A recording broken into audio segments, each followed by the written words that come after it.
The ballroom sparkled with crystal chandeliers and white roses.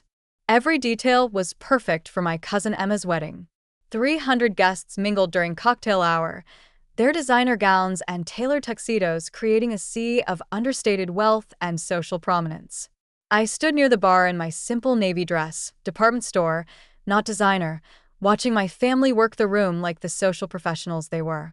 I'm Jessica Chin, though my family had taken to introducing me with creative disclaimers lately. This is our Jessica. She's between opportunities. At 31, I was the black sheep who'd walked away from a prestigious consulting career to chase what they called tech fantasies. What they didn't know was that those fantasies had built me a company worth more than everyone in this room combined. Jessica, darling, my Aunt Margaret approached with her signature air kiss greeting. I heard you're working with computers now. How modern of you. I smiled politely, taking a sip of champagne. Something like that. Well, everyone needs hobbies, she continued, then leaned closer conspiratorially. Your father mentioned you might be looking for something more stable soon. My friend Sandra runs a lovely boutique in the village. She could probably use help with inventory. A boutique? Inventory? I bit back the urge to mention that my hobby employed over 10,000 people across 6 countries, or that my last quarterly revenue exceeded the GDP of some small nations. That's very thoughtful, I replied instead. Across the room, I watched my father, Dr. Richard Chin, holding court with his medical colleagues, distinguished silver hair, perfectly pressed tuxedo, radiating the kind of authority that came from 30 years of cardiac surgery. He'd built his reputation on precision, control, and never showing weakness. Having a daughter who played with computers instead of following a respectable professional path was his personal nightmare. My mother, Elizabeth, glided between groups with practiced grace, her Chanel gown and understated jewelry marking her as old money despite our family's more modest origins. She'd married up when she caught my father's attention during his residency, and she'd spent the last 3 decades perfecting the art of social navigation. Jessica, my brother David appeared at my elbow, looking every inch the successful investment banker in his bespoke suit. Mom's looking for you. Something about the family photos. Lead the way, I said, following him through the crowd. We found the family gathered near the ornate fireplace, the photographer arranging us by height and importance. Emma, radiant in her Vera Wang gown, beamed beside her new husband. Her parents, my Uncle Thomas and Aunt Patricia, flanked them proudly. The extended family filled in around them, doctors, lawyers, business executives, all exactly what they appeared to be. And then there was me. Jessica, dear, the photographer called out. Could you move to the back, behind your cousin Michael? I slipped into position, familiar with being tucked away where my failure wouldn't show too prominently in family documentation. Michael, a corporate lawyer, gave me a sympathetic pat on the shoulder. Don't worry, Jess, he whispered. Everyone goes through rough patches. You'll figure it out. If only he knew that my last rough patch involved deciding whether to accept Goldman Sachs' acquisition offer or take my company public. I'd chosen neither, preferring to maintain control while we expanded into artificial intelligence. After photos, the family scattered back to their social duties. I was heading toward the terrace for some air when I overheard my father's voice from behind a marble pillar. Don't mention what Jessica does, he was saying to my great-uncle William and his wife. It's embarrassing. She left a perfectly good consulting position to play with computers. We're hoping she'll come to her senses soon. Great-uncle William made a sympathetic noise. Young people today, they all think they can be entrepreneurs. No understanding of real work. Exactly, my father continued. She's living in some tiny apartment, driving a beat-up Honda, pretending she's building some kind of tech company. It's been 3 years of this nonsense. What kind of tech company? Great Aunt Helen asked. Something called Neuralink Technologies, my father said with evident distaste. Sounds like science fiction to me. Elizabeth and I are at our wits' end. Neuralink Technologies, my little company that had revolutionized machine learning, held over 200 patents and had partnerships with every major tech giant in Silicon Valley. The same company that President Biden had mentioned in his State of the Union address as representing America's technological leadership. But to my father, it was just embarrassing. I was about to slip away when Emma's wedding planner appeared, tapping a microphone. Ladies and gentlemen, please take your seats. Dinner will be served shortly. But first, we have a special surprise for Emma and James. The lights dimmed as massive screens descended from the ceiling. Emma's father has arranged for us to watch tonight's big game during dinner. Nothing says romance like the Super Bowl. A cheer went up from the crowd. Uncle Thomas had always been a football fanatic, and apparently, he'd convinced Emma that sharing the big game with their wedding guests would be memorable. The screens flickered to life just as the game was returning from halftime. And now, the announcer's voice boomed through the ballroom sound system, one of our most anticipated commercials of the night. I nearly choked on my champagne. This wasn't just any commercial break. This was the moment I'd been preparing for since my marketing team pitched the idea 6 months ago, our first major brand campaign designed to introduce Neuralink technologies to mainstream America. The screen filled with a sleek, futuristic laboratory. A young woman in a lab coat turned to face the camera, her eyes bright with innovation and possibility. "What if your phone could think?" she asked. "What if your car could learn? What if artificial intelligence could solve humanity's greatest challenges?" My father's voice carried across the silent ballroom. "Elizabeth, isn't that?" The camera pulled back to reveal the woman standing in front of a massive logo, Neuralink Technologies. Then my face appeared on screen, not the department store dress version standing in the ballroom, but the polished CEO version my company had spent a fortune perfecting. "I'm Jessica Chin, founder and CEO of Neuralink Technologies," my recorded voice said confidently. "For the past 5 years, we've been building the future of human-AI collaboration." The commercial continued, showing our technology in action: smart cities, medical diagnostics, climate modeling, while my voice narrated our vision. At Neuralink, we don't just imagine tomorrow. We build it. The final shot showed me standing on the rooftop of our headquarters in Palo Alto, the San Francisco skyline glittering behind me. Neuralink Technologies, intelligence redefined. The commercial ended. The ballroom remained silent except for the distant sounds of football commentary that nobody was listening to anymore. 300 pairs of eyes turned toward me, like I was an exhibit that had suddenly come to life. The woman they'd been politely ignoring, the family disappointment hiding in the back row, was apparently a billionaire tech mogul with her face on national television. That was, Emma started, then stopped, her mouth hanging open. My father looked like he'd been struck by lightning. "Jessica?" I set down my champagne glass and smoothed my simple dress. "Yes, Dad. That commercial. That was you." "Yes, it was. But you said you were working on a small tech startup." I smiled, the same polite smile I'd been wearing all evening. "I never said it was small. You assumed that." Great-uncle William, who moments earlier had been discussing my embarrassing career choices, now stared at me with new interest.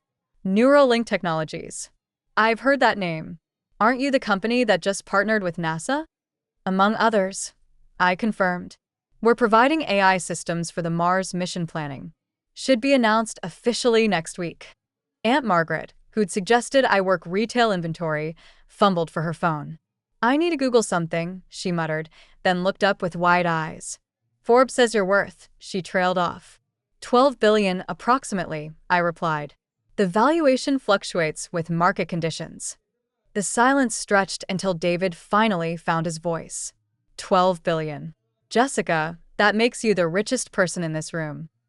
"By several $billions, actually," I said. Uncle Thomas, father of the bride, looked like he might faint. "But the apartment, the car—" "I own 73 properties across 4 countries," I said. "The apartment in Soma is just convenient to the office.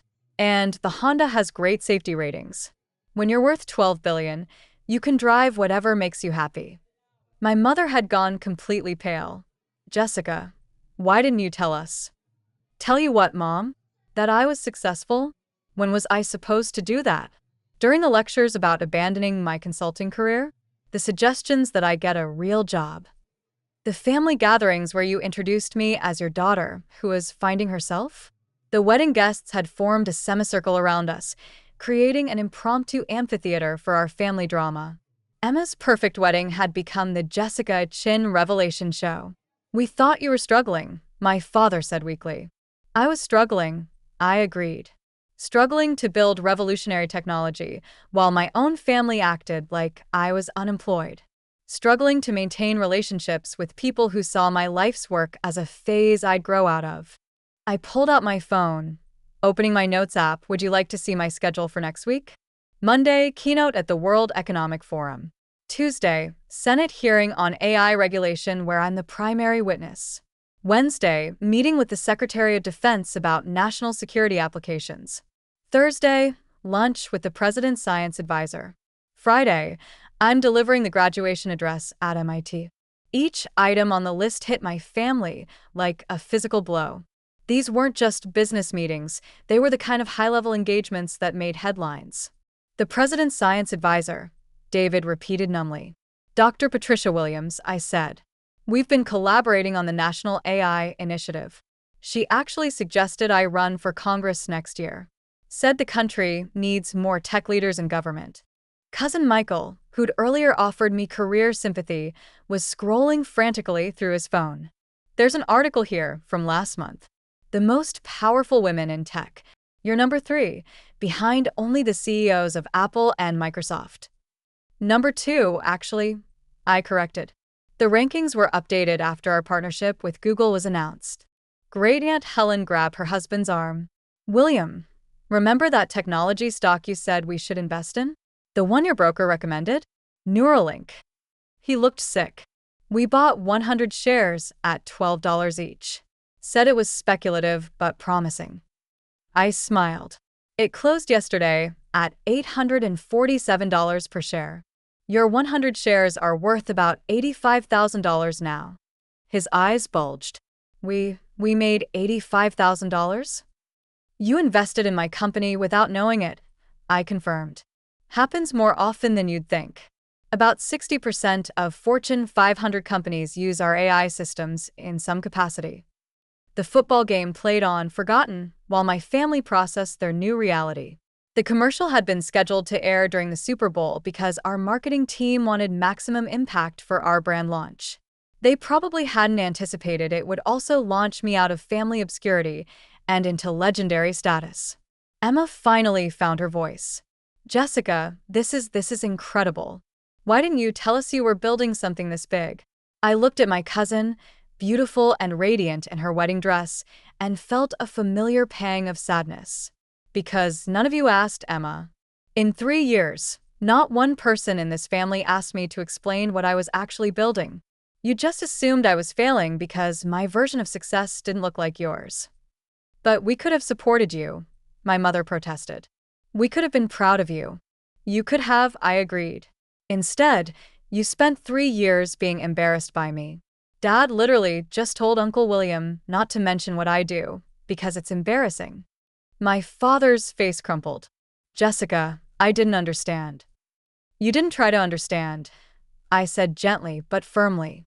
"There's a difference." The wedding planner appeared again, clearly flustered by the disruption to her carefully planned evening. "Excuse me, but should we continue with dinner service?" "Of course," Emma said quickly. "This is still my wedding. Jessica, please sit with us at the head table. I want to hear everything." I glanced at the head table, where seating had been arranged by family importance and social status. My assigned seat was at table 7, tucked safely away with the distant relatives and family friends. "That's very kind," I said, "but I actually need to leave soon. I have a conference call with our Tokyo office in an hour, and then I'm flying to London tonight for a meeting with the Prime Minister's Technology Council." The casual mention of the Prime Minister hit like another bombshell. My family was learning that their embarrassing daughter apparently moved in the highest circles of global power. "You're leaving?" my father asked. "But we need to talk.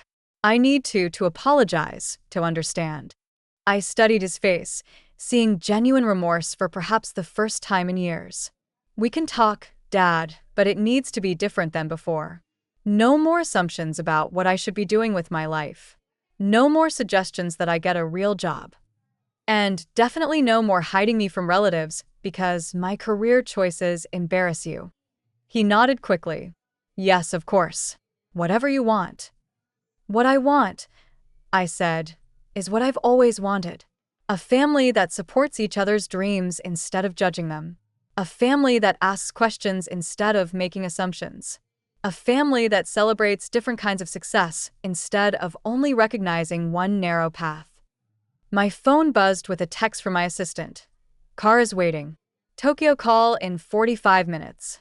I really do need to go, I said, gathering my small purse. Emma, congratulations on a beautiful wedding. I'm sorry the commercial timing was so dramatic. Emma hugged me tightly. Are you kidding? This is the most memorable wedding in family history. My grandchildren will be talking about the night cousin Jessica revealed she was a billionaire.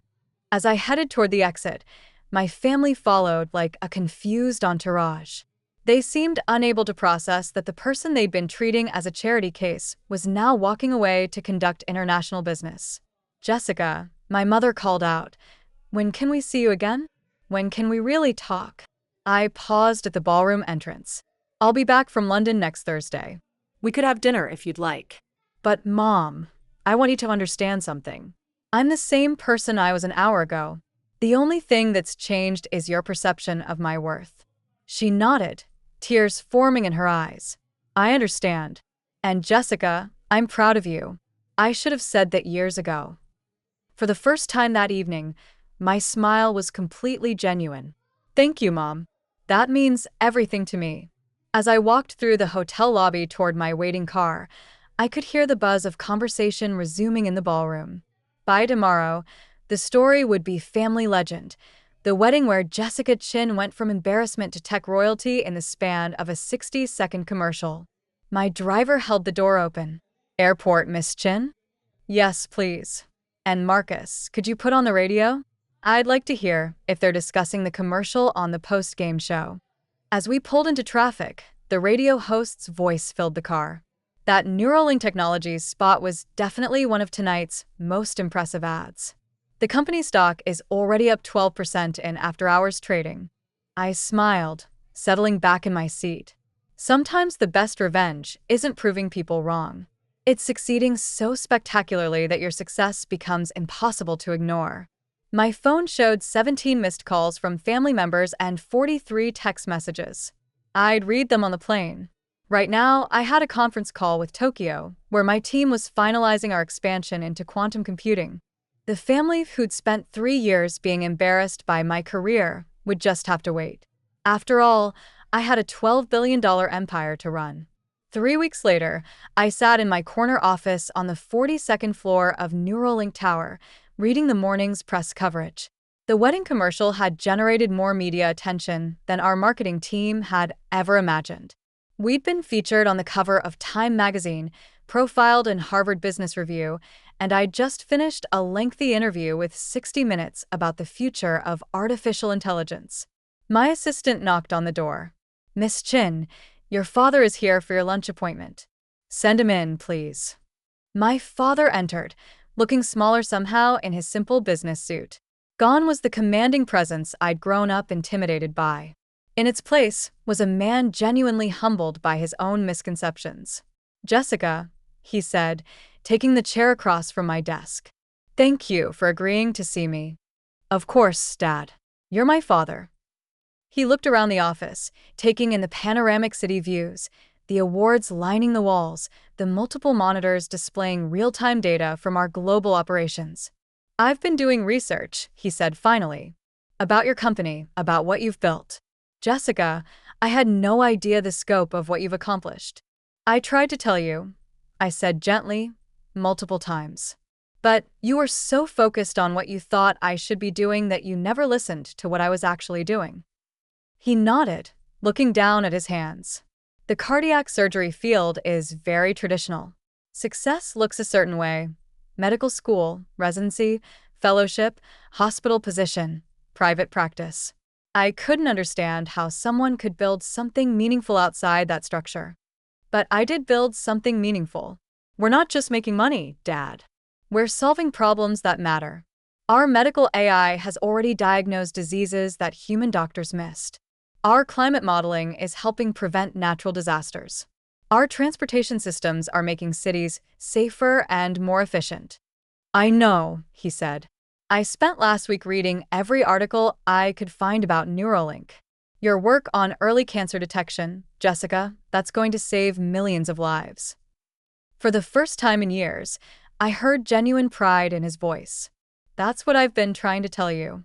This isn't just about computers or making money. It's about using technology to solve human problems on a scale that was never possible before.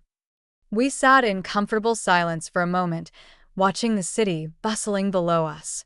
Your mother wants to have a family dinner, he said eventually. A real one, where we actually listen to each other, where we celebrate what you've accomplished instead of trying to fix what we thought was broken. I'd like that, I said. But Dad, there's something else we need to discuss. I turned to my computer, pulling up a foundation website. I've been thinking about legacy, about what really matters. So, I'm starting the Chin Foundation for Educational Innovation. The goal is to provide STEM education and entrepreneurship training to underserved communities. His eyes lit up as he read the mission statement. This is wonderful, Jessica. How can we help? Actually, I was hoping you'd consider joining the board.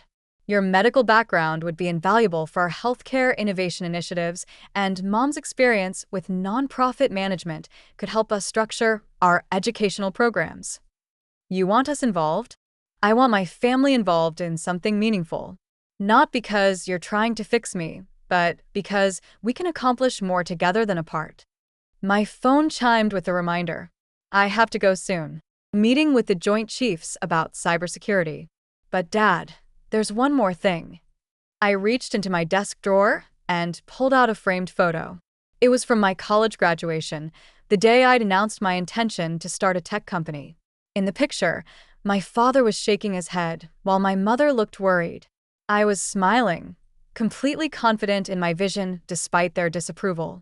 I've kept this on my desk for 8 years, I said, as a reminder of why I was working so hard. Not to prove you wrong, but to prove myself right. He studied the photo, his face softening. You were so sure of yourself even then. I believed in what I was building. I just wish you had believed in me, too. I believe in you now, he said firmly. And Jessica, for what it's worth, I'm incredibly proud to be your father, even if it took me too long to realize what an extraordinary woman you've become. As he left, I turned back to my computer, opening the agenda for our board meeting that afternoon. We were discussing our expansion into educational technology, partnerships with major universities, and the development of AI tutoring systems that could personalize learning for every student. My phone buzzed with a text from Emma. Saw you on the cover of Time. Dad's framing it for the office. You're officially the family's favorite success story now. I smiled, looking out over the city that had become the headquarters of my empire. Being the family's favorite success story was nice, but it wasn't what mattered most. What mattered was that I'd built something meaningful, something that would outlast quarterly earnings and magazine covers, something that would make the world better long after the wedding commercial was forgotten. Though I had to admit, the commercial had been pretty effective. Our stock was up 40% since the Super Bowl, and we'd received over 10,000 resumes from talented engineers who wanted to join our mission. Sometimes the best marketing strategy is simply being too successful to ignore. My assistant's voice came through the intercom. Miss Chin, your car is ready for the Pentagon meeting. I gathered my files, straightened my jacket, and headed out to my next appointment. Just another day in the life of the family embarrassment, who accidentally became a billionaire tech mogul. The wedding story had already become family legend, but I was just getting started. After all, revolutionizing artificial intelligence was only the beginning of what I planned to accomplish. And this time, my family would be watching with pride instead of embarrassment.